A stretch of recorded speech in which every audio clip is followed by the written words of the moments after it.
want to thank Hervé and all the students who've pulled together this day. It's an exciting conversation to be a part of. And so I want to take up the three overarching questions for the conference. What is applied anthropology? What is its relationship to anthropology? And what is anthropology doing in a school of education? Or what should it be doing? And so I want to argue, kind of in line with some of what we've heard today, particularly in Jean's talk, that we are all applied anthropologists, or that all anthropologists are applied. And to do that, I want to draw from some applied anthropologists whose work I admire, and also from post-structural and post-colonial critiques of knowledge politics. And then in my conclusion, try to come around to two criteria for thinking about good anthropology across these divides, and potentially for thinking about what a curriculum might look like. So I am going to go back to the definition of applied anthropology that Michael decimated in his presentation, which is Van Willingen's definition of anthropology put to use. I think that's a valuable place for us to start. Perhaps we could debate that definition, but it's one for us to think with. And so when I think about anthropology put to use, I think, again, we are all applied.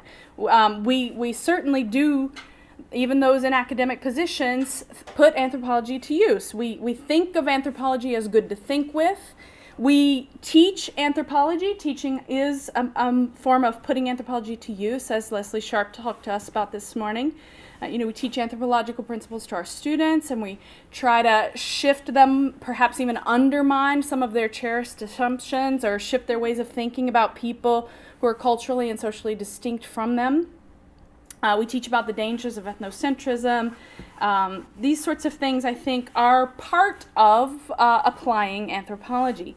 We could think of research itself as a form of anthropology put to use, given our commitment to understanding the cultural logics that research participants use, and foregrounding those logics, as Willis said, at least partly in their own terms. Ethnography calls for this form of engagement and positioning that's distinct from other methodologies. The research process itself requires us to put our anthropology to use in interactions with other people. And when we ask ourselves those uncomfortable and perennial questions about reciprocity and representation, we're taking up anthropological perspectives and applying them to our research relationships.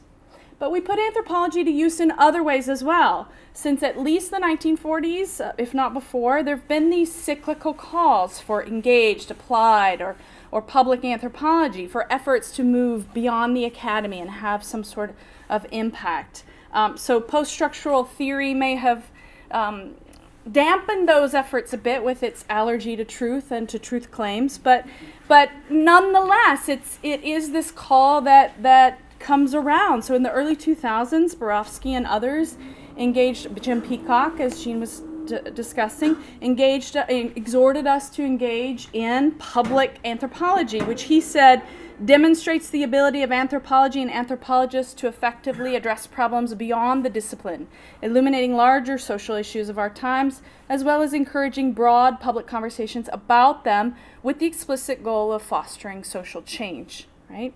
So the field itself is awash in these waves of calls for engagement and relevance. And people like Meryl Singer have quite understandably criticized that labeling, that decision to call it activist or public anthropology instead of applied, asking why this need to distance the field from applied anthropology. So, as much as we anthropologists do love our categorical and dichotomous thinking, like nature-nurture, structure-agency, raw-cooked, threw that one in there for you, Hervé, we have to acknowledge that this kind of dichotomous thinking, there was a beautiful phrase in Jean's talk that I wrote down but have misplaced my slip of paper, these binaries are limited and at times dangerous. We need to think about who decides what is applied and what is whatever not applied is, pure, and why the need to distinguish these forms of anthropology. Well, there are many reasons, as some of the applied anthropologists themselves have noted. One is the critique of anthropology's dirty side, its entanglements with colonialism and national security efforts, It reminds me of the evil twin narrative of Ferguson that Scott mentioned earlier. But the early histories of all forms of anthropology are largely the same history, right? We have to acknowledge the support of colonial structures for anthropology as a discipline itself. So in some ways, this distinction of applied anthropology being kind of the politically compromised one is just a slight to make others feel a little cleaner about the kind of work that they do. There's also then this presumed theory-practice divide that has come up a few times, and naming applied as distinct from anthropology creates this sense of distance vis-a-vis the lower prestige realm, according to that the practical is assigned. And I want to argue that I feel like this is an odd and contradictory stance for a discipline that creates knowledge from experience. I feel like that effort to divide or to claim a theory-practice divide is almost a kind of self-hatred that we really need to think very carefully about.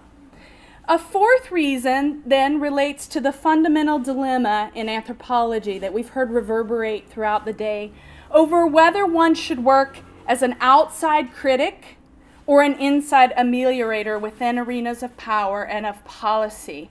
And the former affords some rhetorical freedom, but rarely results in the significant social change that many of us hope for.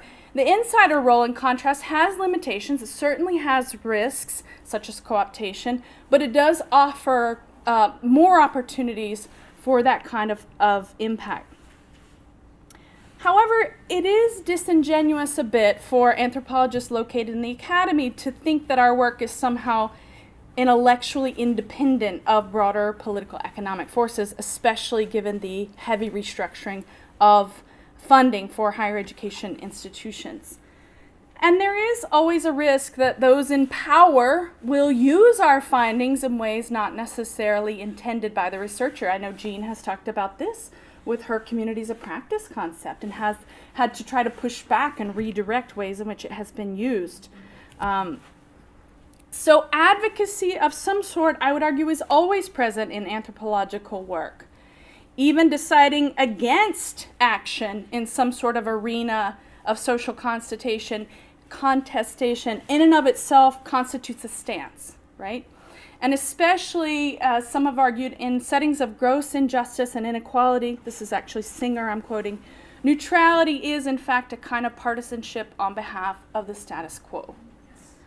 So at the same time that we acknowledge that, we must also extend that kind of skepticism to our own political commitments and our own advocacy work, right? So ultimately, I'm going to try to argue that we need to engage, but we also need to critique and be skeptical, hold that skepticism not only to others' social practices, but to our own.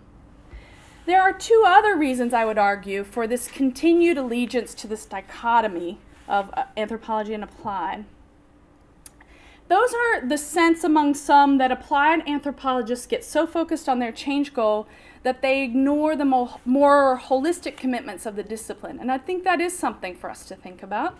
And there's also the exhortation that we need to remain skeptical even about our own commitments.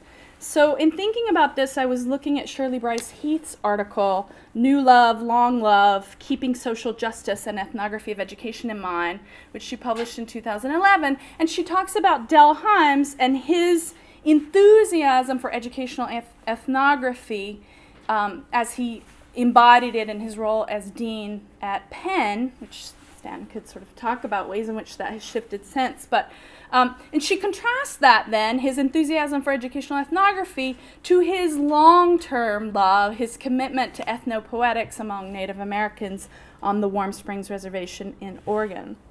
And so Heath tells us that in his role as dean, Himes championed educational ethnography as a path to democratizing schools and society.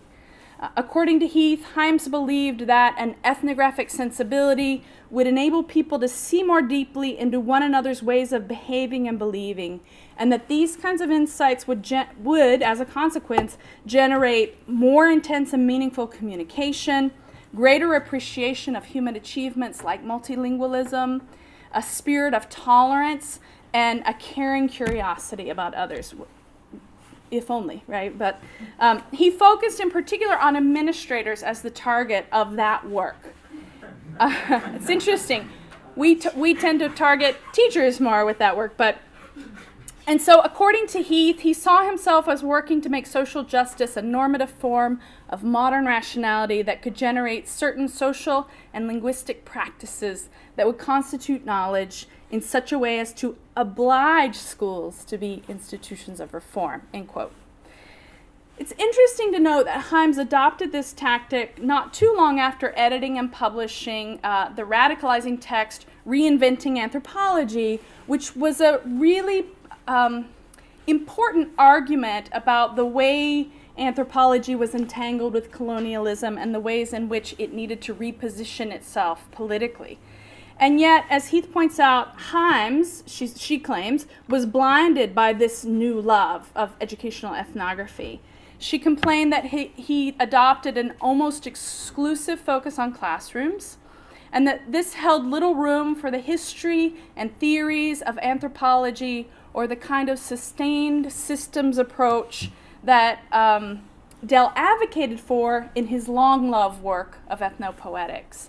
She also complained, parenthetically, that Himes was unable to turn that kind of critical eye regarding inequalities on his own institution at Penn. And I think I've certainly been guilty of the same kind of thing.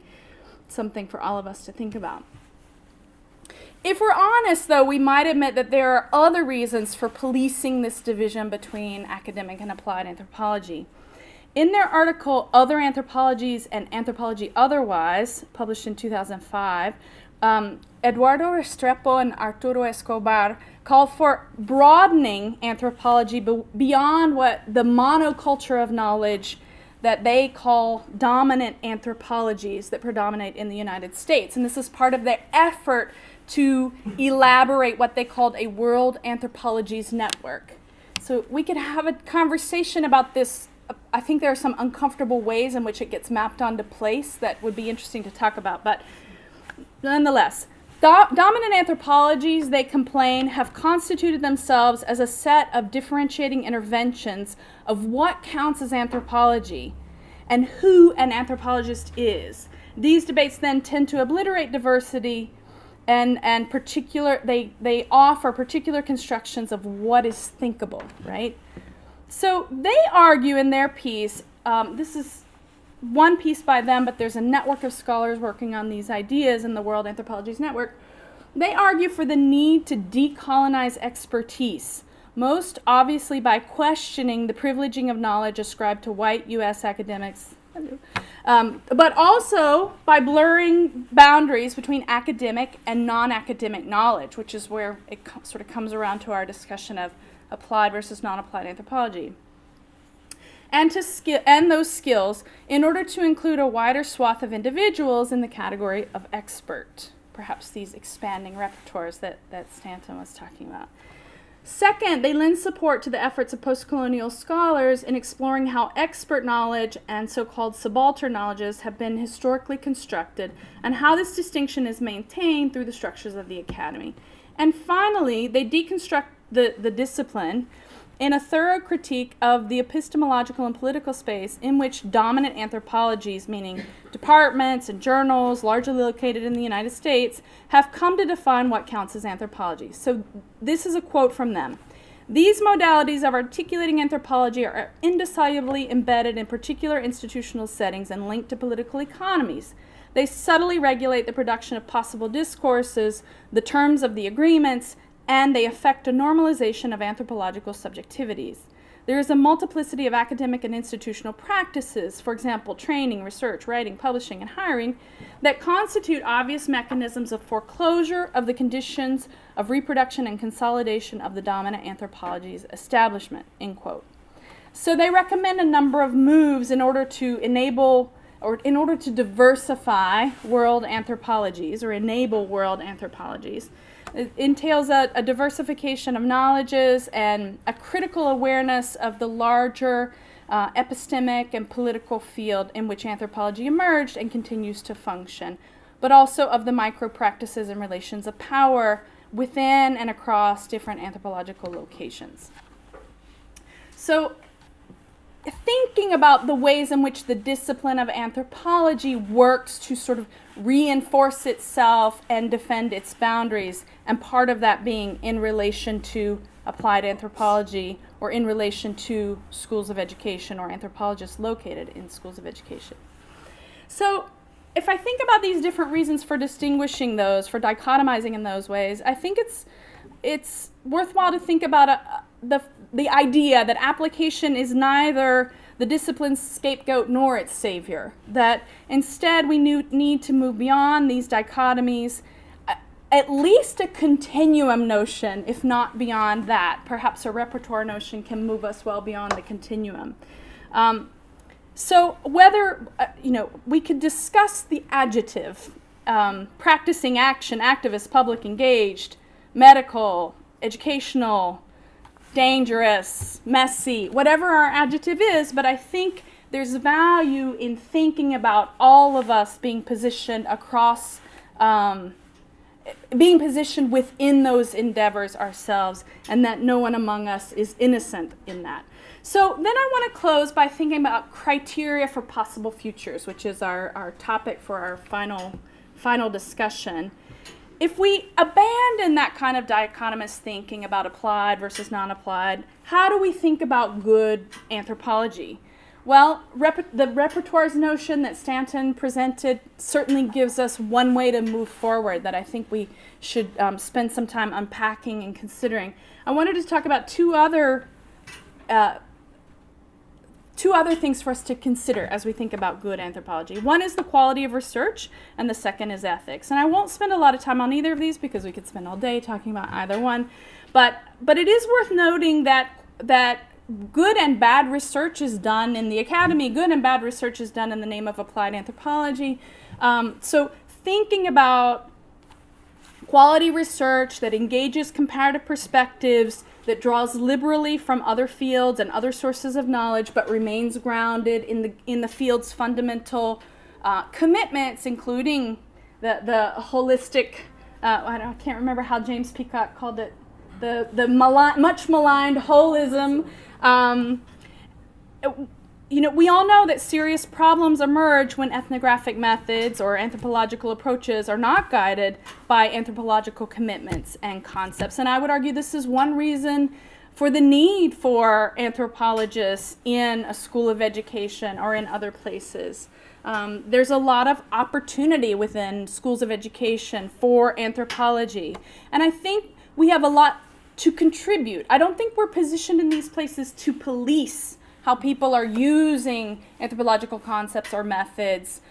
I see that stance sometimes among colleagues, and it makes me really uncomfortable because it doesn't acknowledge the expertise that interlocutors bring, and it doesn't think about what is in those repertoires that I might adopt and develop in order to expand my own ways of thinking. So quality and then ethics. We could spend, of course, the day talking about this, but perhaps we could take up the definition that Ray offered at the very beginning of our discussion, standing up when people say stupid but consequential stuff about kids or about schools or about, fill in the blank.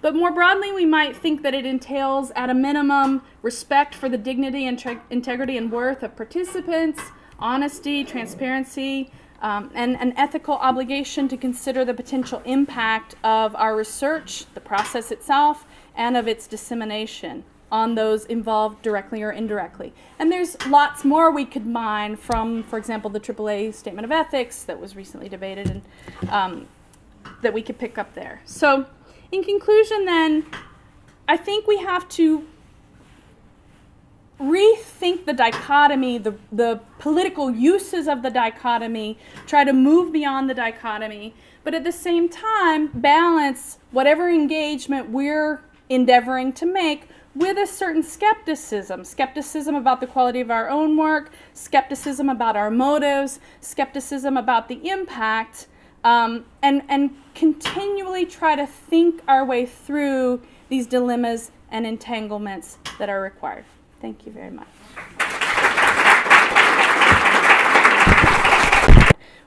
We certainly do, even those in academic positions, put anthropology to use. We think of anthropology as good to think with. We teach anthropology. Teaching is a form of putting anthropology to use, as Lesley Sharp talked to us about this morning. We teach anthropological principles to our students, and we try to shift them, perhaps even undermine some of their cherished assumptions, or shift their ways of thinking about people who are culturally and socially distinct from them. We teach about the dangers of ethnocentrism. These sorts of things, I think, are part of post-colonial critiques of knowledge politics. And then in my conclusion, try to come around to two criteria for thinking about good anthropology across these divides, and potentially for thinking about what a curriculum might look like. So I am going to go back to the definition of applied anthropology that Michael decimated in his presentation, which is Van Willingen's definition of anthropology put to use. I think that's a valuable place for us to start. Perhaps we could debate that definition, but it's one for us to think with. And so when I think about anthropology put to use, I think, again, we are all applied. Prosody and representation, we're taking up anthropological perspectives and applying them to our research relationships.